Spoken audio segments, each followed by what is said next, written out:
Hello and welcome once again to the video.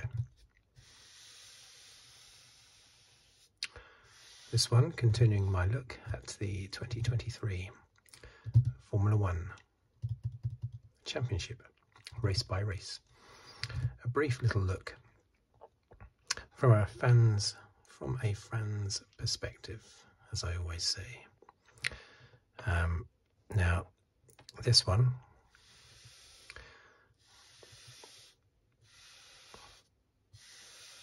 will be a little bit raw because, as some of you will know,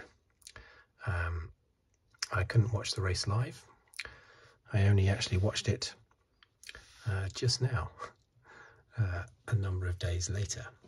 So I'm coming straight off the race, not even having looked at any of the informative information after the race. So some of the things I say may well be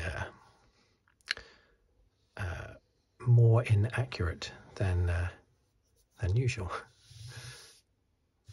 but we'll see. Just my raw reaction to the race. So it was round 7, Spain, and Barcelona at the, is it the Catalunya de Barcelona circuit? I think it is. I think that's what it's called. Or is it Barcelona de Catalunya? Anyway, it's in Catalunya, Barcelona. I have been there, and went to the 2005 Spanish Grand Prix. And that was on the old layout, which is back. I didn't know that until I watched this race that was happening, but I don't remember that being announced at all before the race. But yes, the old layout, they got rid of that chicane at the end, or going into the last corner. I thought that was put in for safety reasons back in 2007, but apparently it wasn't. Apparently it was to increase overtaking.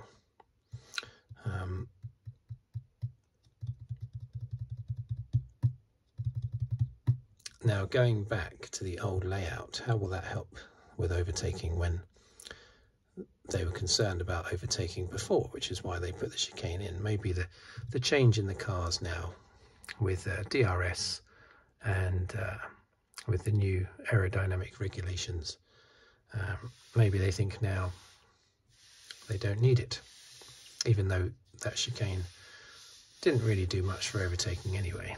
It just broke rhythm, basically. But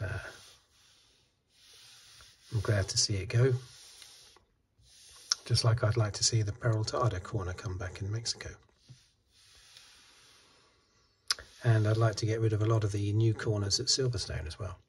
Anyway, let's go then. So first of all, as you know, as some of you won't know, I write down the finishing order, then the top 10 in the Drivers' Championship, and then the order of the Constructors' Championship.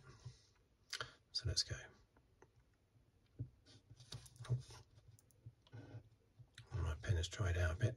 All it takes is a few moments, a couple of minutes for me not to write, and it dries out.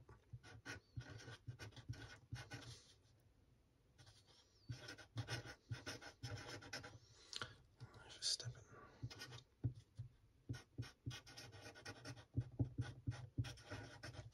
Hamilton. Russell's check the focus. Make sure it's good.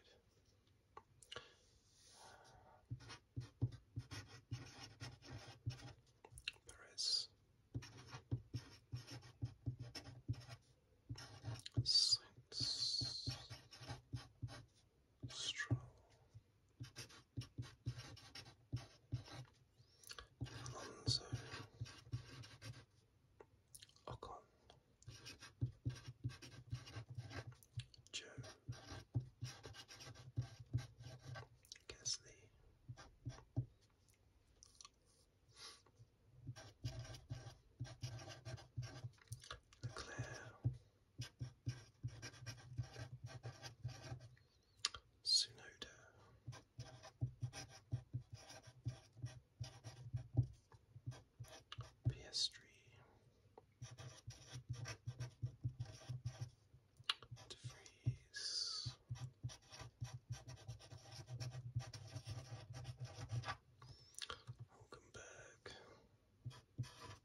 80s.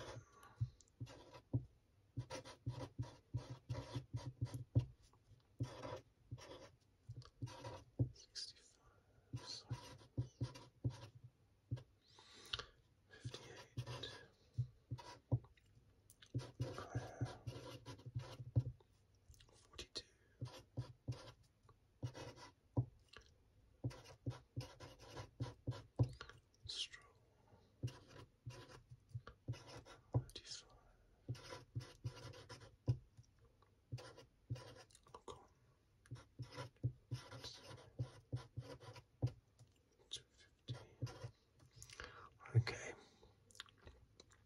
and now the Constructors' Championship.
Williams 1. Okay, so what is my immediate reaction to that race? Well, I was very happy to see lots of overtaking. It's great. Normally in Barcelona you don't tend to see that, and it tends to be 2 by 2 with the teams, because the teams know exactly how to race on the track, because it used to be a testing track for a long time. And just because of the layout of the circuit, I think it tends to come to the strengths of aerodynamics, and so of course teammates have the same aerodynamics and the same engine on their car, and so they tend to be 2 by 2. But that wasn't the case. It was very mixed up. The qualifying was very mixed up. Two notable things were, of course, Russell and Hamilton coming together at the end of Q2. Just a little bit of miscommunication there, and you always have this problem with one driver slowing down as the other one's speeding up in qualifying. It happens all the time. It's just a bit more embarrassing and stands out when it's teammates, of course. The other notable things, well, I suppose Perez going off into the gravel trap, Leclerc's issues, and also how well Norris did to qualify third, which is fantastic.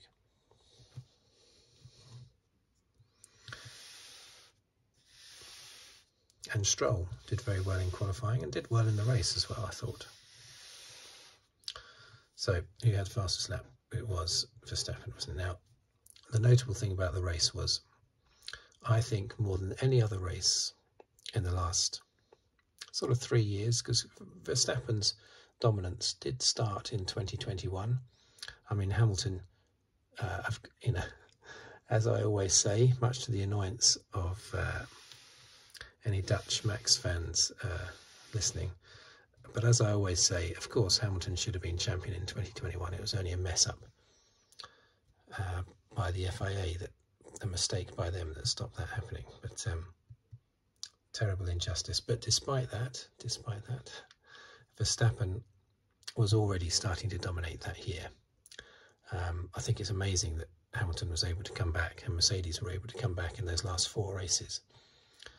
What should have been to win the last 4 races to win the championship, because Verstappen had been and Red Bull had been so dominant earlier in the year. Not at the beginning. Hamilton was dominant at the beginning, and then he was dominant the end, but in the middle, it was all Verstappen. So I think his dominance started in 2021, but this is the first time, or the most dominant, that I think I've seen Max. He just breezed on through, didn't he? There was just no... Yes, he's in a Red Bull, he's in the best car. Would Perez have been close to him? I don't think so, though. I think Perez would have been a distance behind, and that distance would have been maintained by Verstappen. So it might have been 10 to 15 seconds had Perez not had his issues in qualifying. I reckon Verstappen would have won by 10 to 15 seconds over Perez, and that's with Verstappen controlling the gap, basically. As it is, Perez could only manage fourth. As was mentioned in the commentary at the time, and I totally agree with it, that if you are being consistently beaten by your teammate, then you have to be there to finish second, or to be in second place if something happens to your dominant teammate. Now that's how Rosberg won the championship in 2016, because Hamilton was by far and away the dominant driver in 2016. More so than he had been in 2014 when it went down to the wire. But Hamilton had been dominant in 2016. He won 10 races, more than Rosberg that year. But he had lots of bad luck. He lost the first 4 races when he shouldn't have done, basically. But the thing is, when Hamilton was retiring from races, Nico was always there. He was always there in second place, not far behind either, because he did run Hamilton close in their years together.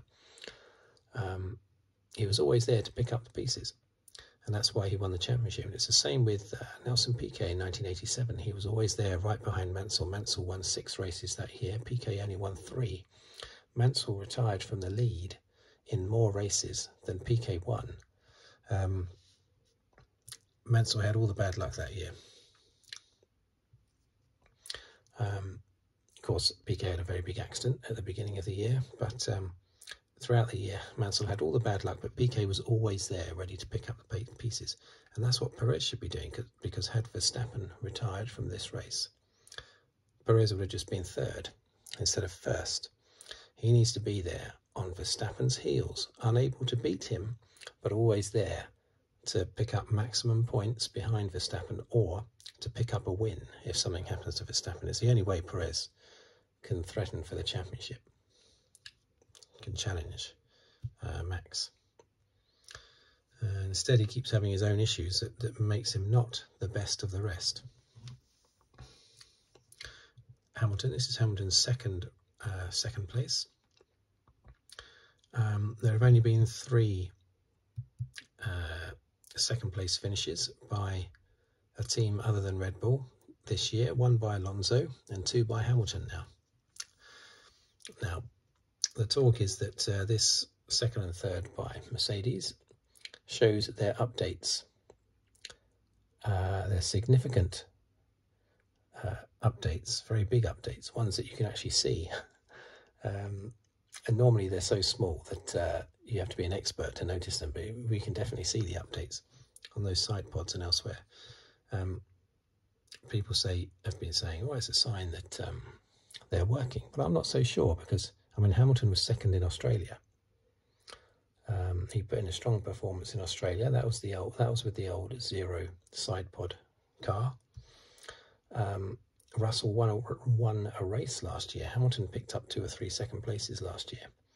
So I think it's too early to tell whether or not the upgrades have massively benefited. However, Hamilton has said that he likes the feel of the car.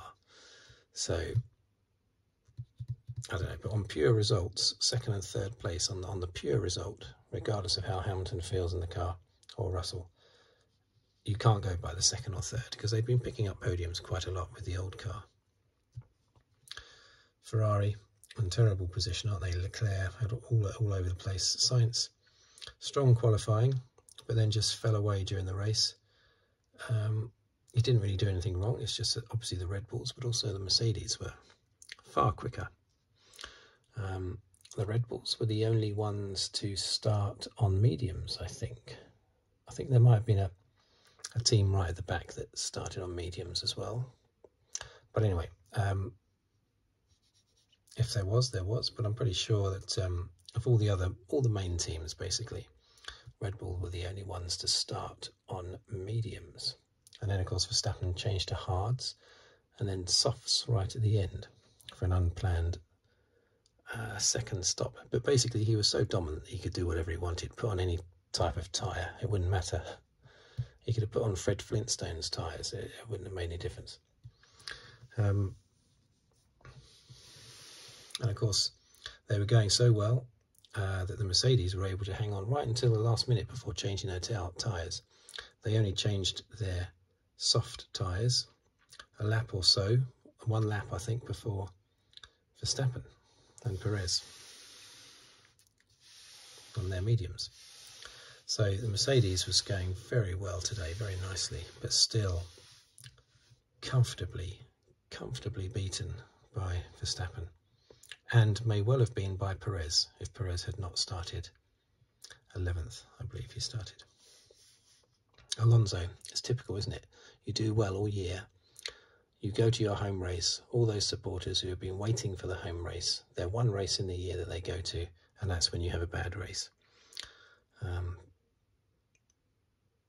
It so often happens. It used to be the opposite with Mansell. Mansell always had good home races.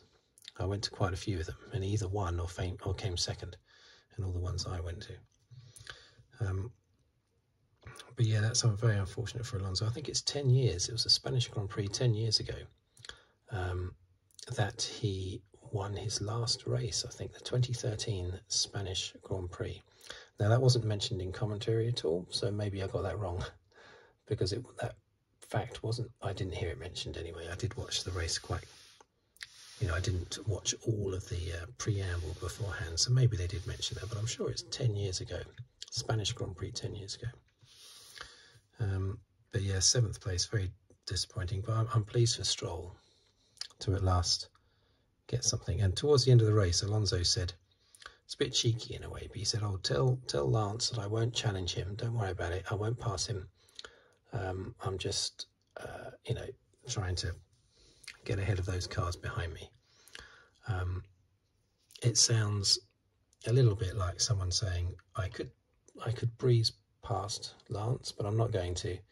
I'll put the brakes on. I'll put the brakes on to make sure I don't overtake him. So, in a way, Fernando was being nice there, but also a little bit condescending, maybe, possibly, but not intentional. Ocon and Gasly, fairly lacklustre performance by both of those. Well, Gasly did really well in qualifying, of course, didn't he? He was 4th in qualifying, but then he had a penalty. That was very unlucky. Joe did really well to get up to 9th. Now, I think I blinked and missed it, but he had a ding-dong with Tsunoda, didn't he? Didn't Tsunoda punch him off the circuit or something? I sort of looked away and didn't rewind it because I wanted to watch the race quick. But I'm pretty sure, obviously it didn't damage his race because Joe still came 9th. So very good performance. Leclerc, yeah, well, he's, I think he's just given up again this year. Piastri, so bad about Norris. He plugged away though, didn't he? He kept going, came 17th in the end. Very plucky to keep going at it. Hulkenberg, now he held the fastest lap for a long time, and he was putting in some good performances in qualifying, so he did really well, I think. It's terrible when you have a really strong race weekend and you come 15th, and not because of something like with Norris where you have an accident. It was just Hulkenberg's pace in the race. He just dropped down. Magnussen, he was pretty invisible in the race, I think. So was Bottas, so was Sargent. Didn't mention De Vries, nothing really going on there. He's not really setting the world alight, is he? I'm just going to have a little drink of, I just got some tea, some ginger tea. I'm just going to have a little sip.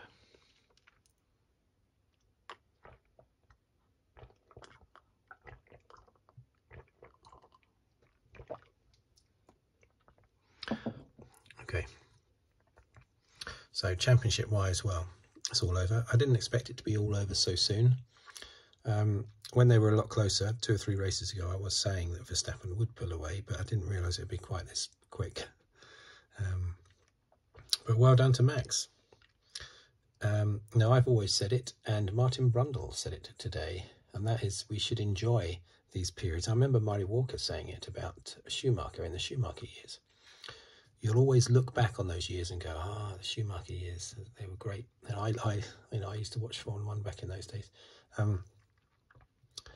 You know, when people talk about Jim Clark, when he was doing so well, and he dominated in the early to mid-60s. Well, I say dominated here. No one driver dominated back then, but there was a period where he was winning a number of races, basically, with his championships. No one would look back on that now and say, oh, flipping heck, I don't want to watch yet another Jim Clark victory. No, you look back at it and you think, oh, I was there when Jim was doing all of that winning. That's how we should be thinking about Max Verstappen. We should be thinking this is great that we're witnessing what he's doing, because this is another great driver, just like Hamilton, just like Schumacher.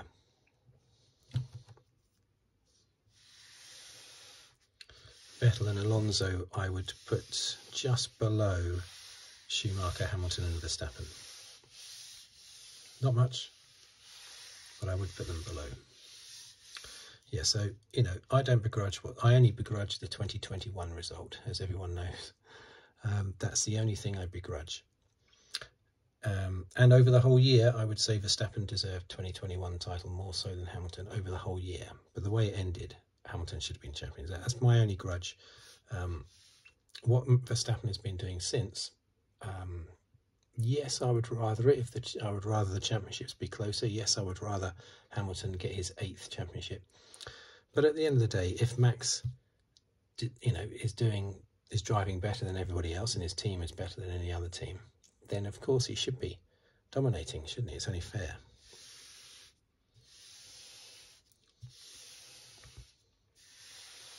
So, you know, good for him, really. Even though I'm a big Hamilton fan, good for Max, you know.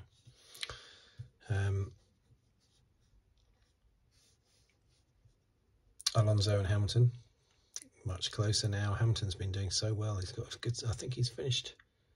He's finished in the top 5 in every race, hasn't he, this year? Very consistent, staying ahead of Russell.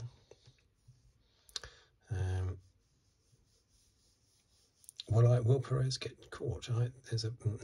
I think Perez has just had a bad couple of races. He's still in a Red Bull, so Perez will still finish 2nd ahead of these two. But I think Hamilton will get past Alonso in the championship for 3rd and finish 3rd. Possibly Russell, but probably not. But definitely Hamilton will get past. Sainz and Leclerc, they'll just hang around down there still, 6th and 7th. Might even be challenged by Stroll, possibly. Over here, of course, you've got Mercedes overtaking Aston Martin. Now 18 points clear. Now, I did say that I thought Mercedes would win that battle. A few races ago, I said that. And it seems to be going that way, basically. Good for them. Again, I don't know if today's result, or, well, last Sunday's result, is anything to do with their upgrades.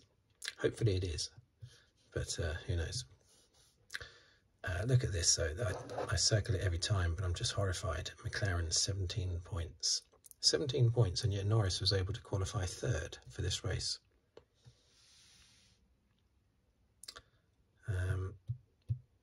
How is that possible? I don't know.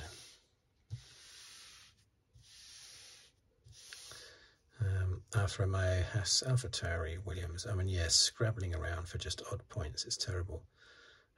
Alpine trying to pull themselves away from that bottom 5, and it's almost like you've got there's a breakaway group at the top.